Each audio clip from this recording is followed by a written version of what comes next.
શ્રી ગણેશાય નમઃ. શ્રી કુંજ બિહારી લાલ કી જય.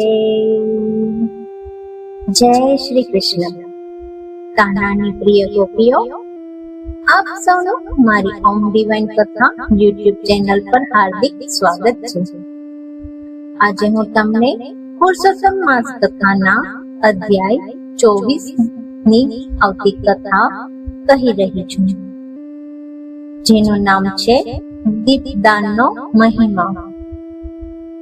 મણિગ્રીવ બોલ્યો, હે મુનિરાજ, હવે અમને સુખ શાંતિ મળે, અમારા દારિદ્ર્યનો નાશ થાય એવી કૃપા કરો. ઉગ્રસેન મુનિએ કહ્યું, હે અભાગી શુદ્ર, તે મારી જીવન રક્ષા કરી છે, તેથી હું પ્રસન્ન છું. તને તીર્થાટન કે કોઈ અનુષ્ઠાન કર્યા વિના પુણ્ય ફળ મળે એવો માર્ગ બતાવું છું. હવે પછી ત્રીજો માસ અધિક માસ આવે છે. અધિક માસમાં અલ્પ પ્રયાસનું પણ મોટું ફળ મળે છે, તેથી તે પુરુષોત્તમ માસ ગણાય છે. આ પવિત્ર માસમાં તું પ્રતિદિન ઘીનો દીવો કરજે. ઘી ન હોય તો તેલનો દીવો કરજે. તેલ પણ ન મળે તો ઈંગોળિયાના તેલનો દીવો કરજે. સવારે જળાશયમાં સ્નાન કરી શુદ્ધ ભોજન કરવું અને આખો મહિનો બ્રહ્મચાર્ય પાળવું. હે વત્સ, આ પ્રકારે દીપદાન કરવાથી ધન, ધાન્ય અને પશુમાં વૃદ્ધિ થાય છે. વાંજણી સ્ત્રીનું વાંજ્યા મેણું ટળે છે. વિદ્યાર્થીઓને વિદ્યા પ્રાપ્ત થાય છે. પુરુષને સદગુણી સ્ત્રી મળે છે અને કુમારિકાને મનગમતો પતિ મળે છે.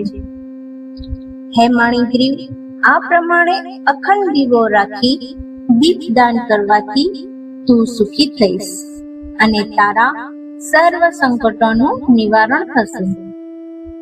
આમ કહી ઉગ્રસેન મુનિ ત્યાંથી વિદાય થયા. પુરુષોત્તમ માસ આવતા મણિગ્રીવે ઈંગોળિયાના તેલનો અખંડ દીવો રાખ્યો. આ દીપદાનના પ્રભાવે મણિગ્રીવ તથા તેની પત્નીનો વૈકુંઠવાસ થયો. ત્યાં સર્વ સુખો ભોગવી તેઓ મૃત્યુ લોકમાં અવતર્યા. અગસ્ત્ય મુનિ બોલ્યા, હે ચિત્રબાહુ, આ મણિગ્રીવ તે તું અને મણિગ્રીવની પત્ની એ જ તારી રાણી ચંદ્રકળા. તમે પુરુષોત્તમ માસમાં જે અખંડ દીવો રાખ્યો તેના ફળ સ્વરૂપે તમે આ રાજ વૈભવ ભોગવો છો. આમ કહી આશીર્વાદ આપી અગસ્ત્ય મુનિ ત્યાંથી ચાલી નીકળ્યા. બોલીએ શ્રી પૂર્ણ પુરુષોત્તમ ભગવાનની જય. હે પ્રભુ શ્રી કૃષ્ણ, આ પવિત્ર પુરુષોત્તમ માસમાં ભક્તિ, શ્રદ્ધા અને સારા કર્મ કરવાની અમને બધાને શક્તિ આપજો. જે કોઈ આ કથા શ્રદ્ધાથી સાંભળે કે કરે તેમના તમામ દુઃખ દૂર થાય અને તેમના જીવનમાં સુખ શાંતિ આવે. જો તમને આવી આધ્યાત્મિક કથાઓ ગમતી હોય તો વિડીયોને લાઈક કરો, મારી ચેનલને સબસ્ક્રાઇબ જરૂર કરજો અને આ કથાને તમારા પરિવાર અને મિત્રો સાથે શેર કરવાનું ભૂલશો નહીં. તમારો સાથ અને આશીર્વાદ હંમેશા મને આપતા રહેજો. ફરી મળીએ એક નવી ભક્તિપૂર્ણ કથા સાથે. જય શ્રી કૃષ્ણ. રાધે રાધે.